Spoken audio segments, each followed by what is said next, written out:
Millions of people spend their lives waiting for the world to notice them. They wait for luck or a sudden windfall, yet they offer no value to the world in return. Napoleon Hill studied this stagnation. In his work Think and Grow Rich, he distilled success to a single observation: what you think about, you become. But if our thoughts dictate our reality, why do so many people who dream of a better future find themselves unable to move toward it? We see this theory at the highest levels of achievement. Elon Musk didn't wait for the future, he built the tools to create it. Steve Jobs didn't ask for permission to succeed. He focused on providing tangible utility to millions, knowing that the reward would follow the value. To see where most people get stuck, consider a beggar at a busy railway station. His entire existence is a cycle of extraction, surviving on what he can take from others. When a well-dressed businessman walks onto the platform, the beggar sees an opportunity. He targets the man, expecting a large donation based purely on his apparent wealth. This focus on what can be taken creates a psychological trap. When you define yourself by what you need rather than what you can provide, you stay locked in a state of scarcity. The beggar reaches out, but the businessman stops him with a question that breaks the script. Do you always just take from others? Have you ever given anything to anyone? The beggar's defense is immediate. He points to his rags and his spot on the floor. He claims he has nothing to give because he is just a beggar. The businessman doesn't budge. He explains that as a trader, he believes in exchange. If there is nothing to offer in return for his money, the transaction simply cannot happen.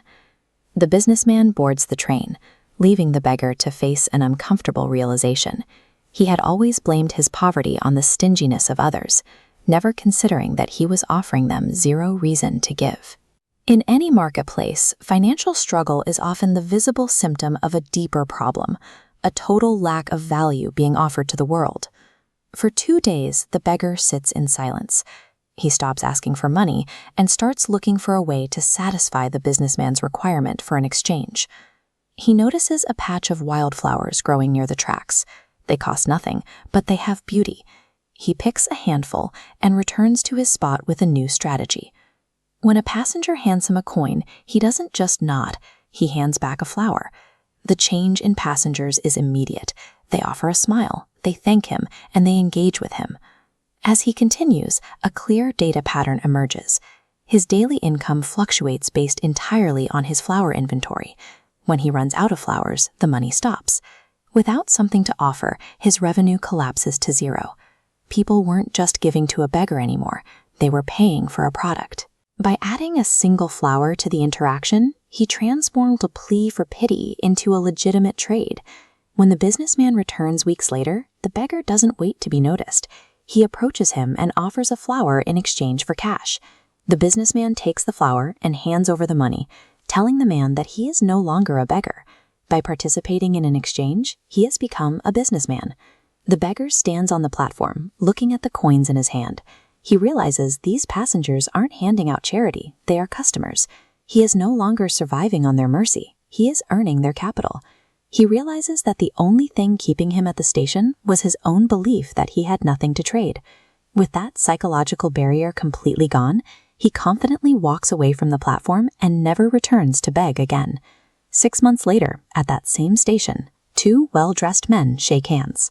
One is the businessman. The other is the former beggar, now unrecognizable in a suit. He explains that once he saw himself as a trader, he began looking for more flowers and more markets. That small realization on the platform scaled into a successful flower business. He tells his mentor that he was never actually trapped by his lack of money. He was trapped by a view of himself that focused only on what he could take. The trajectory of your life follows how you choose to see your role in the world. When you stop waiting for luck and start looking for something to give, the world finally begins to give back.